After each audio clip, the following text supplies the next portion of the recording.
Well, here we are. It's the first Monday of the regular season.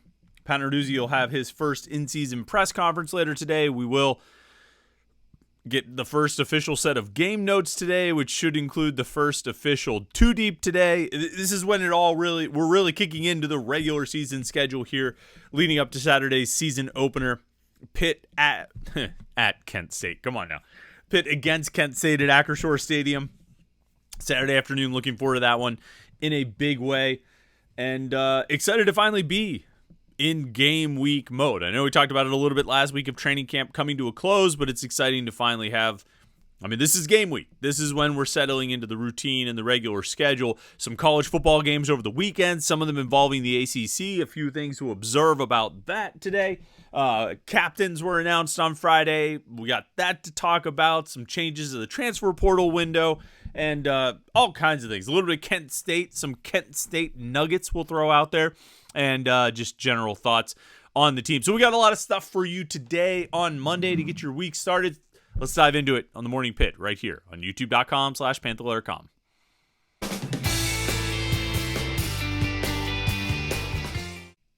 Yeah, it feels like the weekend flew by fast. I feel like it was just yesterday I was sitting here talking to you about the mailbag, taking all the questions for the Morning Pitt mailbag, and here we are already. It is Monday morning, and we're getting started with your regular game week. General idea on how things are going to look, just so you sort of know what to expect. If you forgot what the in-season typically looks like, every Monday at noon, Pat Narduzzi has his weekly press conference, so we'll have coverage from that. I'll have some live threads on the message boards at Panther-Lair.com, kind of updating anything notable Narduzzi says. Of course, there will be, we'll have video and transcript and all of that later. In the day today, the video will be right here at youtube.com/Panther-Lair.com. The transcript will be at Panther-Lair.com, so we'll have those things. That'll be, that's always fun to dive into and see what Narduzzi has to say, and just notable to see the official depth chart, assuming that gets released. I have no reason to believe that they won't release an official depth chart, other than just sometimes they do things. So we'll see. I would expect an official depth chart right around the time Narduzzi gets started at noon today. Then Tuesday and Wednesday, we will have our interviews with players and coaches, so you'll get to hear from some people that way. Thursday, we have our end of week sit down with Pat Narduzzi. It's always one of the more fun things we do. Really enjoy those. We put the video here at Panther-Lair.com, put a transcript up, or the videos here at youtube.com/Panther-Lair.com, put a transcript up at Panther-Lair.com. Always have fun with those Thursday sit downs. I think Pitt fans come to appreciate it. Friday, there's no media availability, but we have lots of coverage to get you ready for the game, and the game's on Saturday. And that's what the game weeks will look like for the course of the season. It's pretty much, it doesn't seem like there's going to be any major changes from previous years. It's a pretty good system, pretty good schedule, and looking forward to diving into it today with the Narduzzi press conference. You want to keep up on everything that Pat Narduzzi talks about, make sure you're tuned in at Panther-Lair.com. It's the most comprehensive source of Pitt sports news on the internet, football, basketball, and recruiting. You find it all at Panther-Lair.com, and message boards to interact with other Pitt fans. All day, every day, Pitt fans are hanging out on the message boards at Panther-Lair.com, Pittsburgh.rivals.com. So go check that out and be part of it. And of course, like we always ask you to do, like this video and subscribe to our YouTube channel, youtube.com/Panther-Lair.com, so you can get all of our Pitt video content. All right, let's see. Some Pitt stuff, some ACC stuff, got a bunch of different things. Look, as we start this new week, I was thinking, I put an article on Panther-Lair.com this morning, or I'm going to for later this morning, of just but what are the biggest questions? You come out of training camp, enter into the regular season, what are some of the biggest questions? And I think it's always going to be headlined by the quarterback situation, and that's the case every year, and it's certainly the case this year, where there are question marks. There was no question last year who was going to be listed first as the starting quarterback when they ended training camp. There was no question the year before, or the year before, or the year before, or the year before, or the year before. And quite frankly, even the year before that, which was 2017, I think we all knew Max Brown was going to win the job. There was no question in 2016 who the starting quarterback was going to be. 2015, you have to go all the way back to that year really to have a season when there were some questions, some legitimate questions about how the quarterback situation was going to play out. Even in years where they were replacing a starter, 2017 comes to mind, 2022. I think you had a pretty good idea of who it was going to be.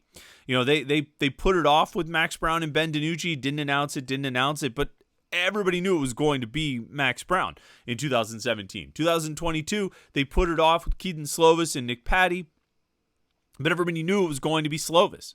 Last year, I don't think they really put it off as much. They didn't make some grand pronouncement, but everybody just kind of knew it, that it was Phil Dracovic, and it was all sort of treated very matter-of-factly.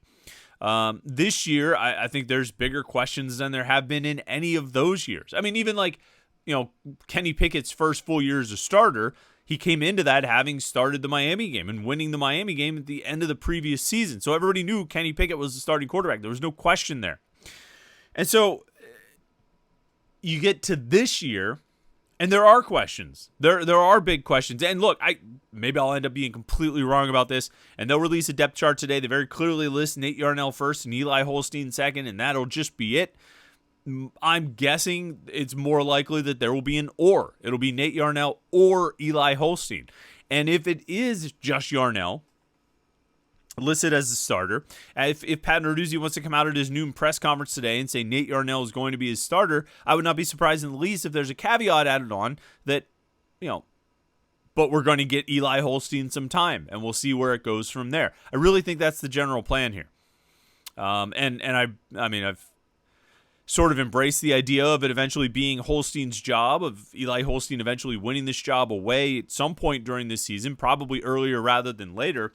I've sort of embraced that. I lean into it for the semi-chaos of a quarterback challenge, quarterback competition, quarterback controversy, but I just feel like that's the way it's going to go. We'll see. I don't know. We'll see what Pat Narduzzi is willing to give us today. He doesn't want to tip off Kent State too much about what their plans are at quarterback. Kent State, on the other hand, I don't know if Kent State announced it or if just Pete Thamel reported it. The Kent State quarterback,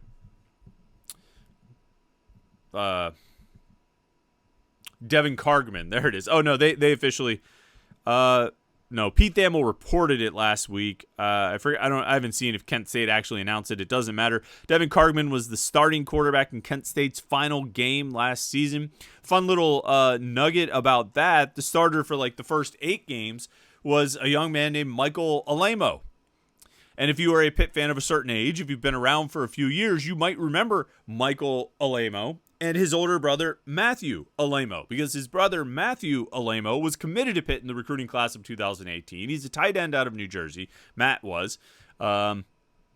Ended up decommitting late in the process, signing with UCLA. I don't even know if he ever even made it to Los Angeles. Ended up at Rutgers for a few years and finished his career at Coastal Carolina last year was his final year of eligibility. But he had a younger brother, Michael Alamo, who Pitt also pursued, a quarterback out of New Jersey. Ended up going to Purdue for a year or two and then transferred to Kent State, where he started the bulk of the games last year. Wasn't necessarily very good, but started the bulk of the games. Got replaced. I'm not sure if it was due. I don't think it was due to injury, but got replaced in the starting lineup and put himself into the transfer portal, I believe, last December.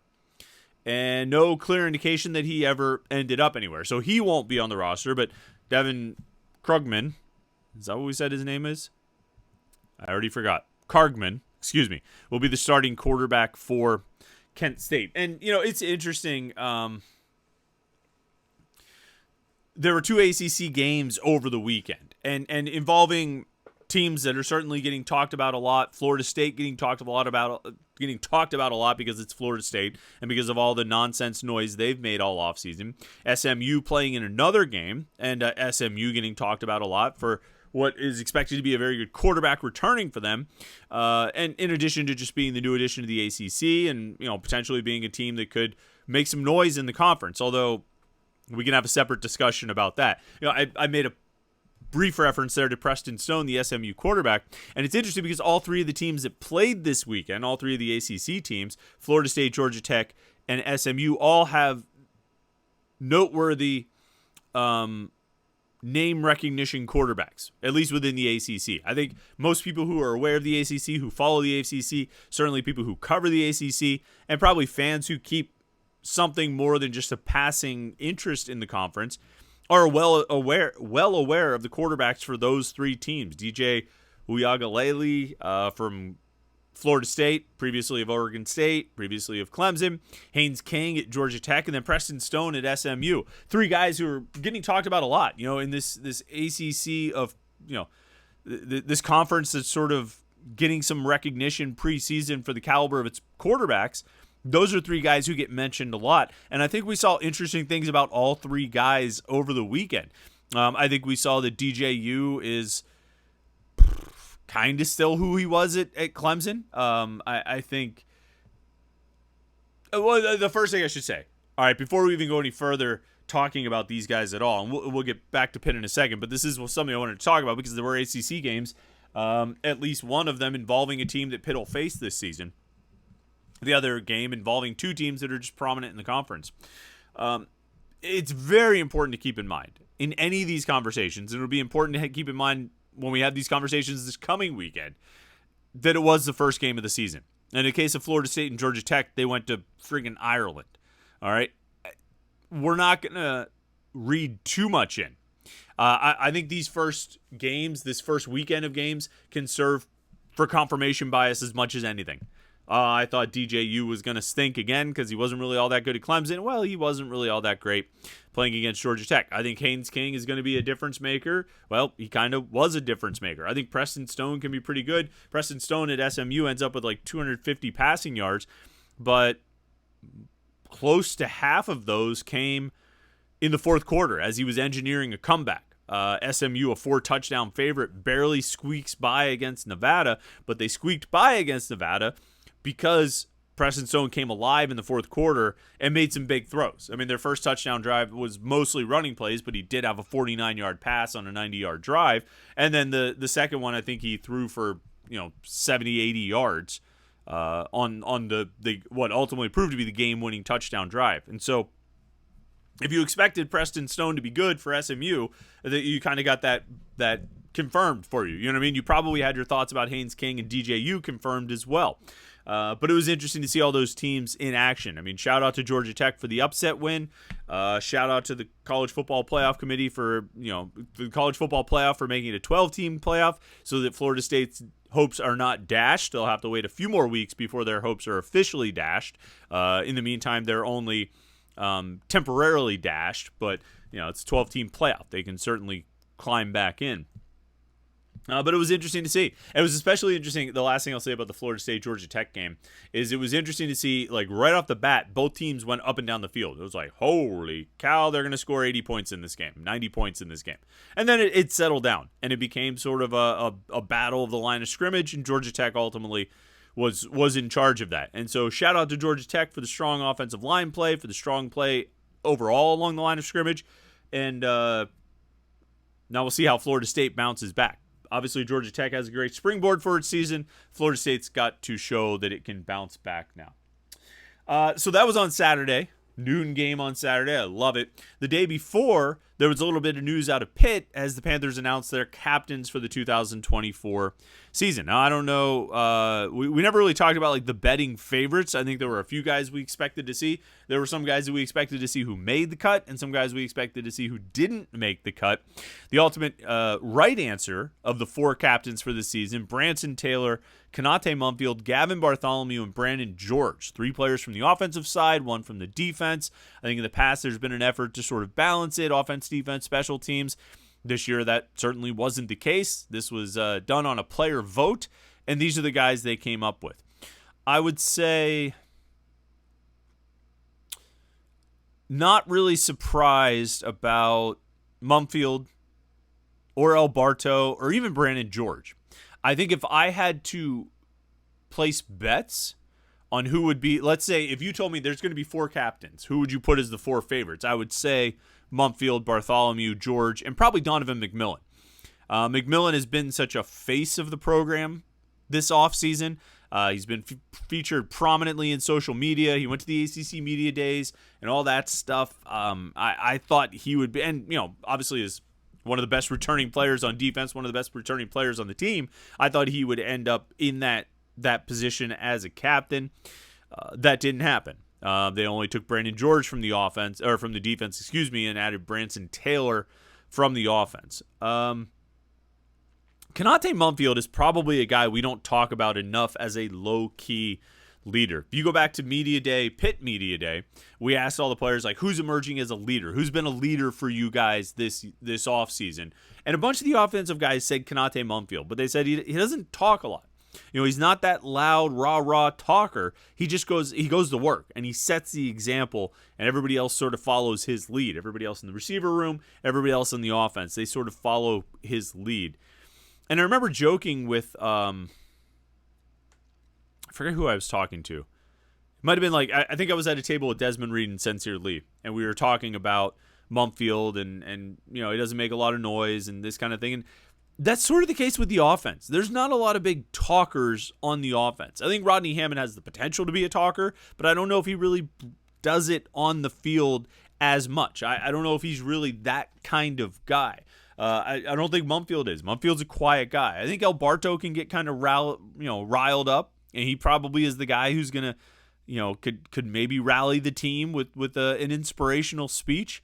But there's a lot of just sort of quiet, business-like guys on this offense, I think. You go up to Nate Yarnell. He's a quiet, soft-spoken guy. I'm sure he can get fired up when he feels like he needs to. For the most part, he's just a quiet, business-like guy. And, you go through the group. I don't think the Western Carolina guys, I don't think Desmond Reed and Sincere Lee and Poppy Wood, they've got some talk, but not a lot, and I think you look through the rest of the receivers, there's no, you can go to defense, you can find the guys who talk. You know who those guys are, and you can hear them when you watch practice. You can see it when you're watching the games. You can see their heads bobbing around because they're talking so much.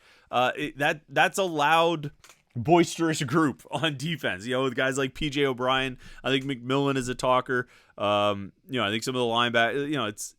It's a more talkative group, whereas the offense, I think, is sort of business-like, and I think part of it is they take their cue from guys like Konate Mumfield, who, being elected as a captain this year, I think that indicates some of the respect he has from his teammates. I think it indicates just sort of the position that he has within this team, within this offense, that he's viewed as a leader by the rest of the team. And I think it makes a lot of sense. I think they all make a lot of sense. Branson Taylor's an interesting guy.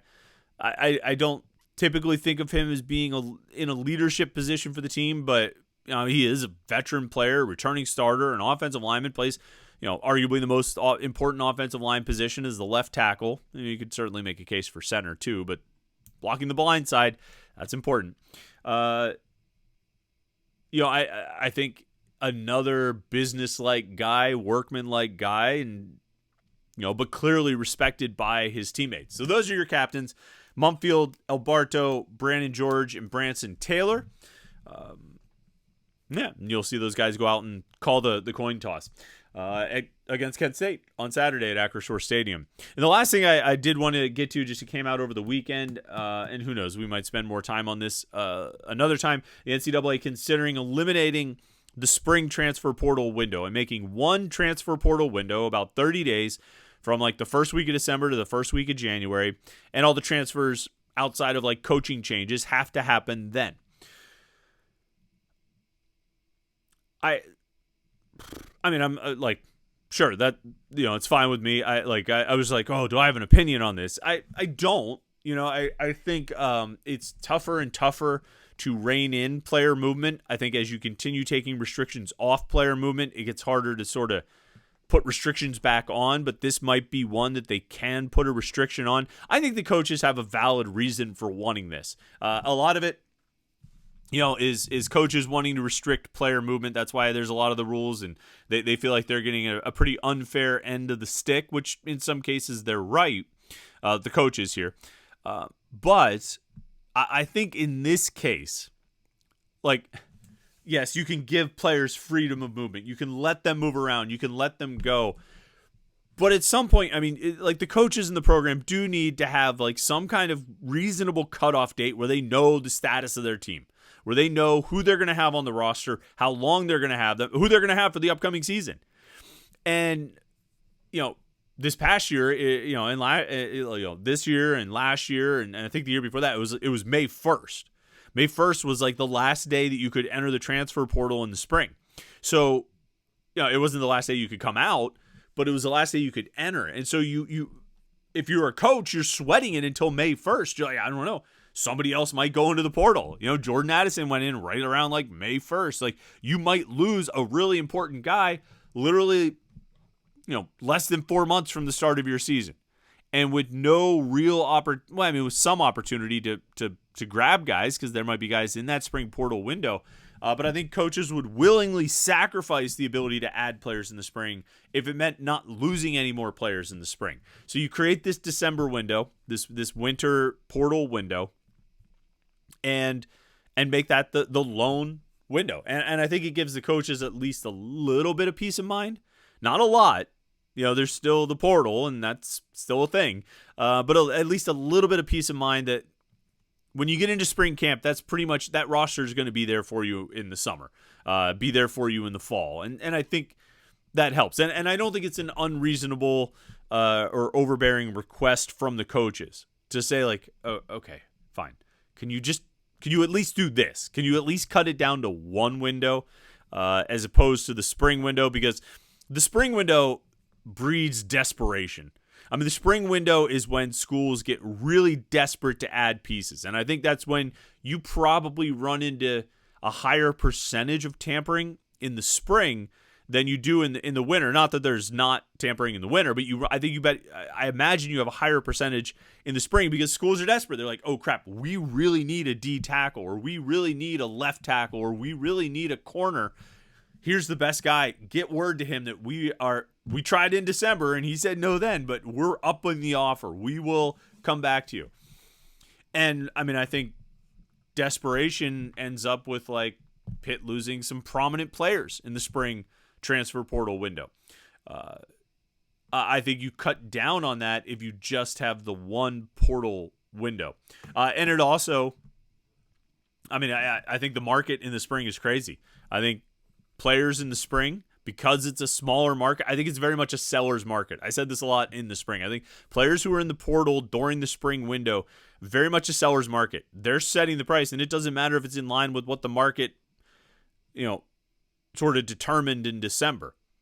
It doesn't matter because teams are desperate to add guys. And so NIL, collectives are probably going to overpay. So I don't think it's a bad thing to eliminate that spring window. You still have the free agency period in December. You've still got that, and it might just calm things down a little bit in the spring. Just contain that free agency period to 1 month. I think that's fair. I think it's fair to the players, and we haven't really done anything over the past 5 years for the coaches. Not saying that we should, but there's a little bone that they threw to the coaches. So, all right, tomorrow we'll recap the Too Deep and anything interesting Pat Narduzzi said at his weekly press conference today. So we got that going on. Throughout the week, we're going to be recapping how Pitt's recruits did over the weekend and get you ready for Kent State. And we'll have the mailbag on Friday. Lots of good stuff in our first game week series of Morning Pitt episodes. I'm looking forward to it. Hopefully you are as well. We made it through the offseason. We made it through the summer. The start of the regular season is here, and it begins today with Pat Narduzzi's first in-season press conference. So it's all happening. We're back in the groove. I'm excited. I think you are too. Show how excited you are by liking this video and subscribing. YouTube.com/Panther-Lair.com, and then go over and check out the website, Panther-Lair.com, Pittsburgh.rivals.com, to get all of your Pitt sports coverage. Football, basketball, and recruiting, and message boards to hang out with other Pitt fans. What more could you possibly ask for? Thanks so much for tuning in today. I hope you had a great weekend. I hope your week gets off to a great start. Like and subscribe. We'll catch up with you tomorrow for the Morning Pit right here on YouTube.com/Panther-Lair.com.